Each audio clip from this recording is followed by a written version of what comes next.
orang-orang ahli hadis.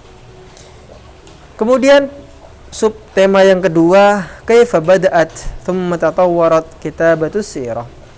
Di dalam sejarahnya, bagaimanakah penulisan sejarah Nabi Muhammad ini dimulai? Kapan dimulainya? Siapakah yang memulainya? Dan bagaimana cara memulainya? Wala'alla awwalu man ihtamma bi kitabati sirah an-nabawiyyah umuman huwa Urwah ibnu Az-Zubair.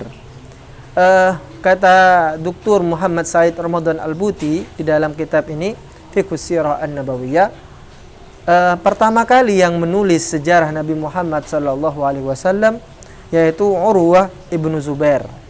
Beliau meninggal tahun 92 Hijriyah.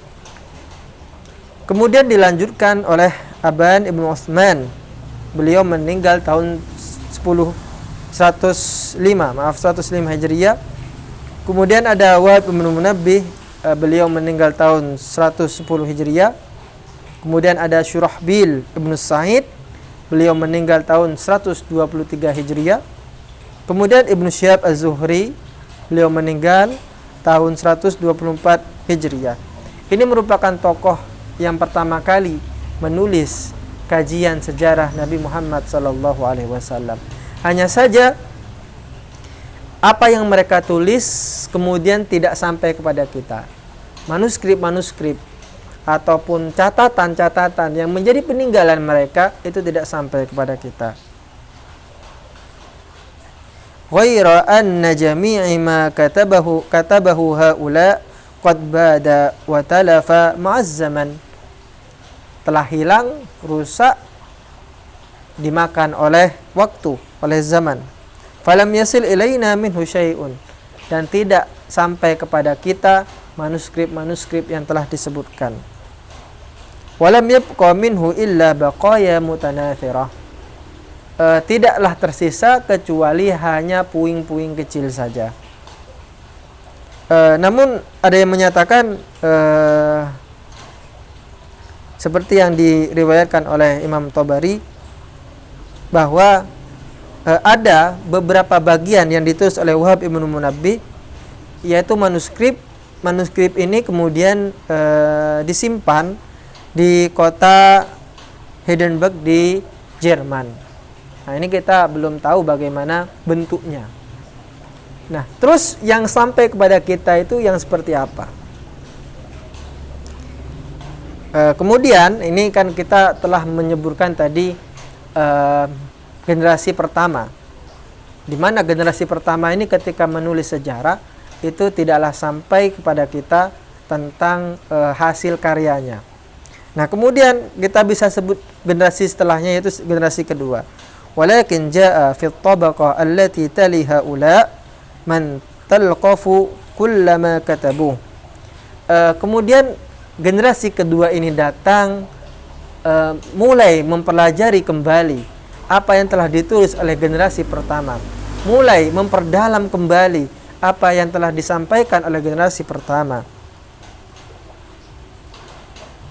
Kemudian ada yang mensyarahinya, ada yang memberikan ringkasan dan seterusnya. Walaqad kana fi muqaddimati hadhihi at-tabaqah Muhammad ibnu Ishaq. Generasi kedua ini termanifestasi diwakili oleh Muhammad bin Ishaq. Beliau meninggal tahun 152 Hijriah. Waqad ittafaqal bahithuna ala anna ma katabahu Muhammad ibnu Ishaq yu'addu min awthaqi ma kutiba fi sirah an-nabawiyyah. Semua ahli sejarah sepakat bahwa apa yang ditulis oleh Muhammad bin Ishaq ini termasuk manuskrip, termasuk peninggalan yang paling terpercaya.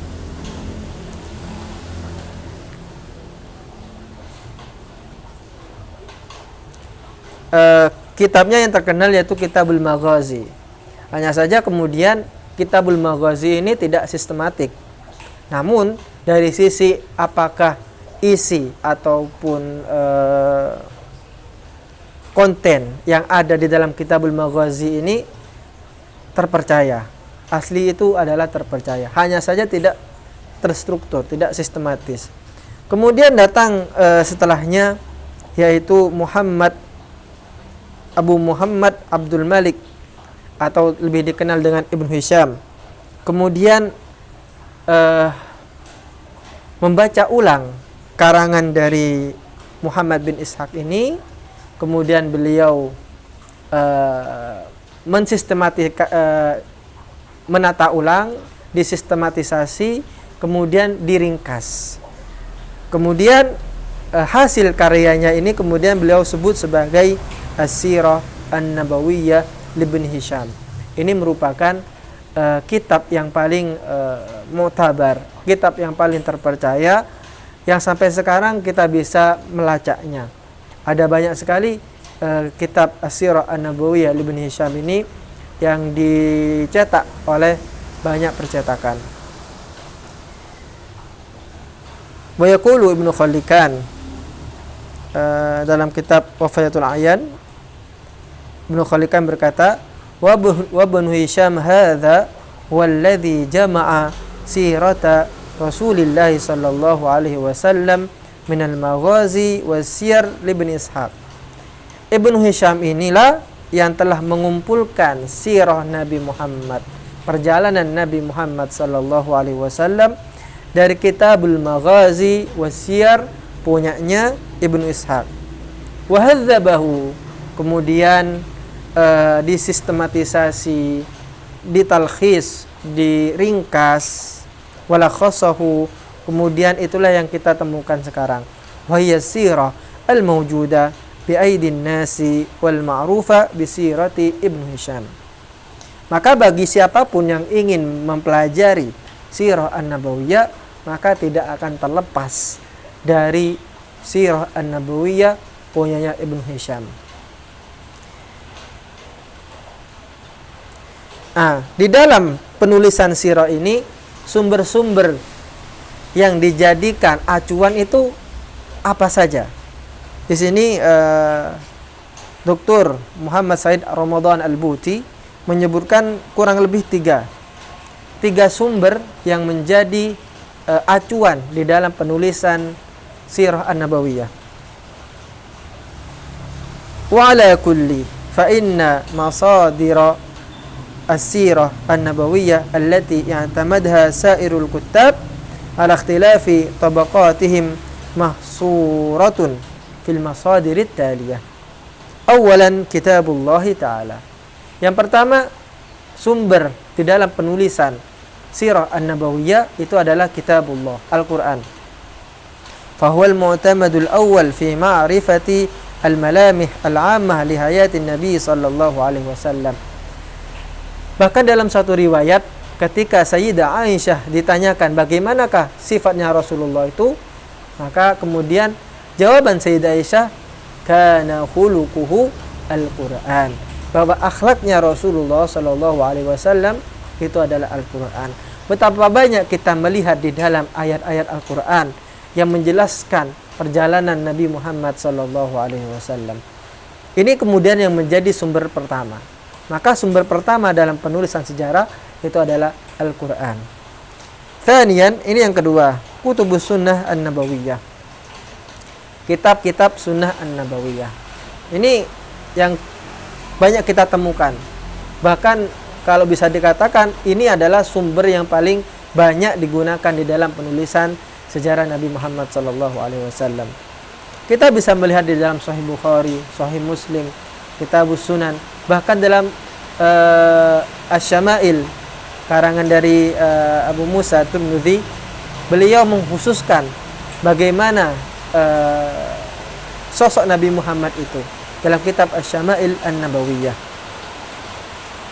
Wa hiya tilka allati katabaha a'immatul hadits al-ma'rufuna bisidqihim wa amanatihim kal kutub as-sittah wa Muwatta Imam Malik wa Musnad al-Imam Ahmad wa ghairahu. Ketika sumber kedua dari penulisan sejarah itu adalah diambil dari sunnah Nabi, dari kitab-kitab sunnah atau kitab-kitab hadis, maka kemudian metodologi yang dipakai oleh ahlul hadis itu kemudian berlaku juga kepada penulisan as-sirah an-nabawiyah. Yang terakhir, thalithan arwat alladzina ihtammu bi siratin nabi sallallahu alaihi wasallam wa hayatihi umuman. Sumber yang terakhir adalah dari para perawi yang menghabiskan hidupnya di dalam menyebarkan perjalanan Nabi Muhammad sallallahu alaihi wasallam. Kita tahu bahwa para sahabat ini sungguh mencintai Nabi Muhammad sallallahu alaihi wasallam. Tidak ada satu sahabat pun kecuali dia itu sering bersama Nabi Muhammad sallallahu alaihi wasallam. Ketika mereka bersama Nabi Muhammad, maka mereka akan menceritakan pengalaman-pengalaman yang mereka lihat, pengalaman-pengalaman yang mereka alami langsung bersama Rasulullah sallallahu alaihi wasallam. Kemudian diceritakan kepada tabi'in. Begitupun juga dengan tabi'in, akan diceritakan kepada tabi'in, dan begitu seterusnya sampai kepada orang yang menulis hadis, sampai orang yang mentadwin, menjadikan dalam satu buku.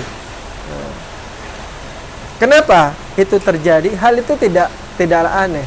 Karena siapapun itu, ketika orang mencintai orang lain, maka dia akan menceritakan saking cintanya. Nah, ini merupakan 3 sumber di dalam penulisan sejarah Nabi Muhammad sallallahu alaihi wasallam. Hadirin para pecinta kajian LDNU MWC Kedung Jajang Lumajang, rahimani wa rahimakumullah. Kiranya ini yang bisa kita sampaikan.